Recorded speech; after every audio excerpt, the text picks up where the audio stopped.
So that's how you want to start the season if you're the Toronto Raptors, and this is how we want to start our NBA season with the coach, Jack Armstrong, his first appearance of the season on our show. First of all, Jack, great to see you. How was your off season? Tell us all about it. What did you get up to?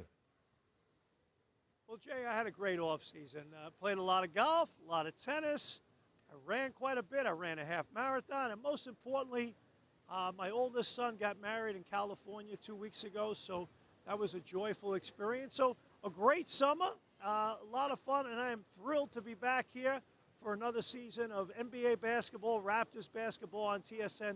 It's going to be a lot of fun, but a lot of gratitude. I really appreciate you saying that, and so happy for you and your family. That's terrific news.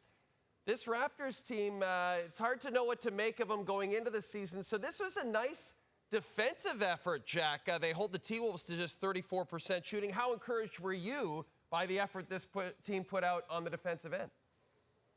No, Jay, you're totally right. I mean, they held them to 43 points in the second half. What was it, 20 points in the fourth quarter? Look, they won ugly tonight in terms of just being hard-nosed, aggressive defensively. Did a great job pressuring the ball, the help, the recovery, the communication. Everybody really putting it out there. And it's interesting, when you go a little deeper in your bench, the energy level that each guy can give is a little bit higher. It's a notch higher. And understand something. These are tough games to play early in the year. As much as you have preseason and you have practices, the level of intensity, it's like going from regular season to postseason. There's another notch.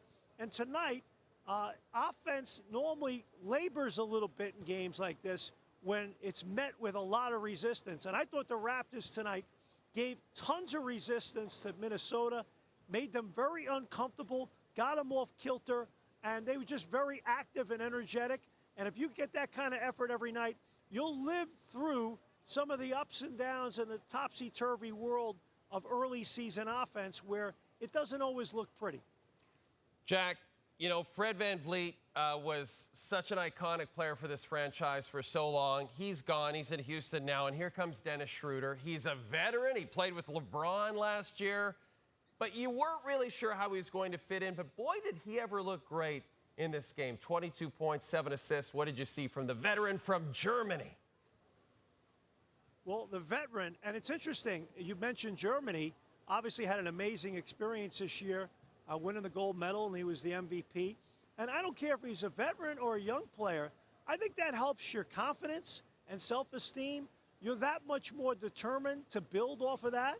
He comes into a situation where, hey, he's the starting point guard. He has a good relationship with the head coach, and it looks like it fits seamlessly. He has 7 assists, makes 4 threes, plays the game hard, tough, made all the right plays, made a big 3 down the stretch, really got him going in a lot of circumstances. And I love the energy and the toughness that he played with defensively as well. Fred VanVleet, incredible player, wonderful player. Dennis Schroder, a different player. But if he can give you something like this on a consistent basis, where do you sign up?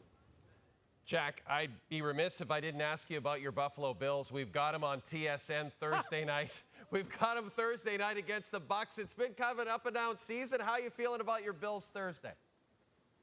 Well, I feel confident that they can beat the Tampa Bay Buccaneers. What I'm concerned with is take Quaquan Jones, Matt Milano, Trey White. 3 of their elite defensive players are out. And now you got Dawson Knox, their tight end.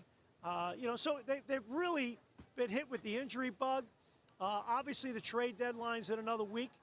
Can Brandon Beane make a few moves to kind of shore up some weak spots right now? But they look like a team that's kind of lost their mojo a little bit and somehow, some way got to get it back, and that starts tomorrow night. So let's go Bills. Here we go, Bills. And the Raptors, fascinating weekend. You got a very tough Chicago Bulls team Friday, DeMar DeRozan, and then you get to face your old coach, Nick Nurse, and the Philadelphia 76ers on Saturday. I'm already pumped about the season. It's great to have you on, Jack. All the best, and we will talk to you very soon.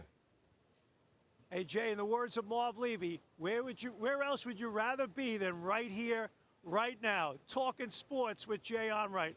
I'm loving it. That's what I'm talking about. Bang.